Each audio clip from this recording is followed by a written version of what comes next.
Yes, my name is Joel Green. I'm the producer and audio director at Cloudhead Games.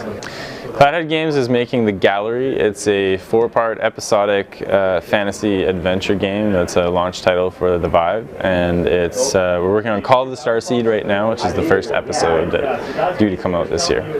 There's 4 episodes, and this episode is episode 1, Call of the Starseed. It's basically the kind of down the rabbit hole episode. So you're kind of starting out in the real world, and there's this kind of mysterious anomaly that you're sort of going after through hints from your sister. So your twin sister is kind of pulling you through the story. You're always finding things like cassette tapes. It's in the 80s, so you're always finding things like cassette tapes and notes from her. She's always kind of one step ahead of you. So she's helping guide you through the story.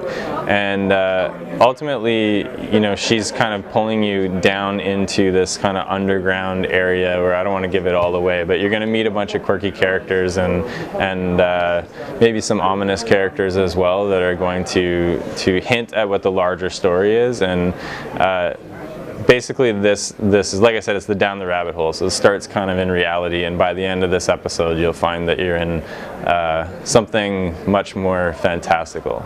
Currently our game is more about interacting with NPCs through interacting with the environment itself rather than interacting with them.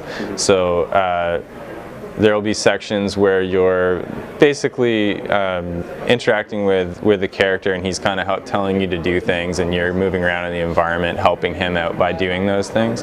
So it's that kind of thing right now, but it'll change. We have plans for other things as well in future episodes.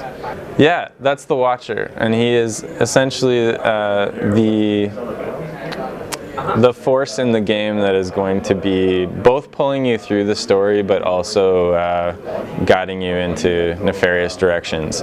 He is ultimately the antagonist of the story. It's a very classical kind of 80s adventure movie story. That's really what we're going for. So he's, without hinting at too much into the future of what he really is, you will meet him in this episode, and he's going to be both a pain in your side and also someone that enables you to do things. Yeah, the gallery has gone through a lot of iteration, and because essentially the hardware itself has gone through so many iterations that we kind of started with, you know, the Air World demo, and we had the Exploration School, and then we've shown off an earlier version of the beach, and then the kind of elevator demo that we showed at GDC.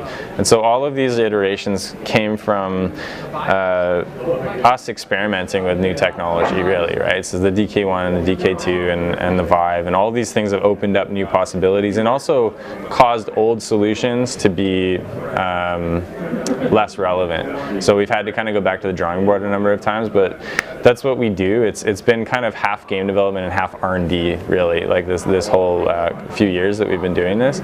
So the gallery itself it's still the basic core of what it always was. It's still an exploration game where you're kind of set in this sort of 80s environment, and it's a throwback to Myst and then those kinds of adventure games where you're solving puzzles and moving through an environment trying to figure out what's going on. But the story itself has really taken on a much larger role in the game. So it used to be a bit more focused on just the environments, and now we've kind of built it in so that there's much more of a narrative pulling you through and characters like we were talking about. And I think people are really going to like it. It's really something that has an atmosphere and feels like you're in a real place. And so we're really trying to intersperse that kind of fun sandbox gameplay of just having toys, toys that are just kind of around in the environments for you to play with, but then there's also something much larger that's pulling you through those environments. So that's kind of the current idea, and I think it's going to be a really good way to experience VR for the first time. Yeah, so we're planning on porting to those devices for sure, and we've made solutions in the past. Like, I'm not sure if you're familiar with comfort mode, where you can kind of turn your body artificially without nausea. So we haven't, to be honest, we haven't like gotten back to figuring out how exactly it's going to work on those systems, but we know that we can do it because that's kind of where we started. So we've developed for seated VR and just kind of standing VR and now to room scale. So not only the game but the team has the faculties it needs to make sure that we can still make it a great experience within that. And currently right now you can actually still play the game sitting down with the headset on, using comfort mode and still blinking around.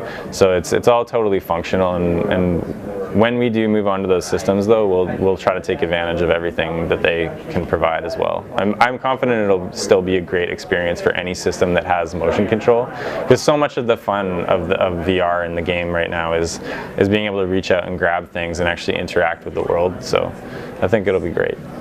Blink is our solution to the problem of locomotion within virtual reality. So room scale VR has the amazing benefit of allowing you to physically move around within a space, right?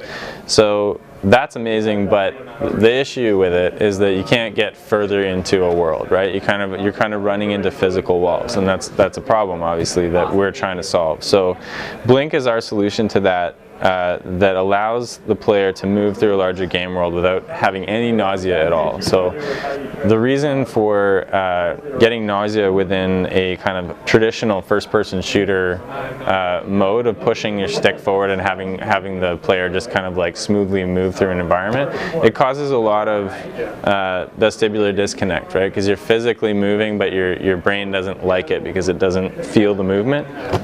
So we designed a system that allows you to move without having that nausea. So Blink allows you to basically look where you want to go, press a button, and then when you release it, there's kind of a cinematic mode with that fades you out and fades you back in where you were looking. So it feels a lot like Myst, and it's kind of designed around that. It's kind of like the next version of that, where you're not restricted to specific nodes in the environment like you were with those games, but it has the same sort of feel where you're just kind of looking where you want to go and clicking, right? And so Blink solves the problem of being able to move in a larger world without having any nausea at all. Yeah, I mean, I think this method of moving around in VR is going to become common for certain game types. It's certainly not going to work for every genre, and I think a lot of people are going to build VR games that are specifically around a certain room size. But for us, our game world is larger, and we're trying to go for an adventure game, right? And so it can't all just take place in small rooms. So I think that the way that we talked about Blink was we know that people are very interested in how these problems are getting solved, right? Because we see the conversations about it online about people wondering, like, well, how am I going to do this in the game? How am I going to do that? VR is going to fail because nobody has a solution for this. You're always going to be in a small room. But so the way we announced it, we were trying to make sure that people understood that, you know, this is something that can be used in other games. It's something that can be used in other genres, and it's going to allow you to move around in a larger world. And yeah, it's not the same as things used to be, and it's never going to be exactly the Call of Duty like FPS style thing that we're all used to. But that's the beauty of VR, right? It's a whole new medium, a whole new paradigm, and so we're going to have to come up with new solutions to make it work. And this is just something that we think is going to work really well for this style of game, and we expect other people to adopt something similar.